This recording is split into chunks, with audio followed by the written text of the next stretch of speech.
எடப்பாடி பழனிசாமி எப்போவுமே தூங்கிட்டு இருப்பார். அவர் நாட்டில் நடக்கிறது தெரியாது. தான் ஆட்சியில் என்ன நடந்துச்சுன்னு கேட்டால் அதை மறந்துடுவார்.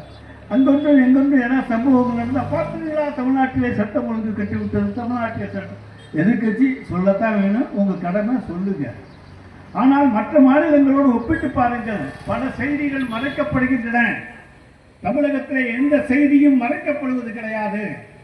காவல் நிலையத்திலே சென்று ஒரு பெண் புகார் கொடுத்தால் அது உடனே பதியப்படுகிறது, அது அடுத்த நாள் பத்திரிகையிலே வருகிறது. பல மாநிலங்களிலே புகார் கொடுக்க சென்றால் கூட கேள்வி இருப்பதற்கு கூட ஆள் கிடையாது. ஆனால் இங்கே உங்களுடைய கோரிக்கைகள் கேட்கப்படுகின்றன. ஏன்னு சொன்னால் பெண்களுக்கு தைரியத்தையும் துணிச்சலையும் தந்திருக்கிற அரசு இந்த திராவிட மாடல் அரசு, தலைவர் தளபதியினுடைய அரசு. எனவே தைரியமாக நீங்கள் சென்று புகார் தருகிறீர்கள். எனவே வழக்குகள் பதியப்படுகின்றன, இல்லை என்று மறுக்கவில்லை. உங்கள் காலத்திலே பொள்ளாச்சியிலே ஒரு சம்பவம் நடந்தது.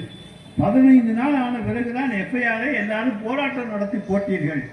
அதனாலே மக்களுக்கு பயம். அதிமுக ஆட்சியில் புகார் கொடுக்க போனால் நிச்சயமாக எடுத்துக்கொள்ள மாட்டார்கள்.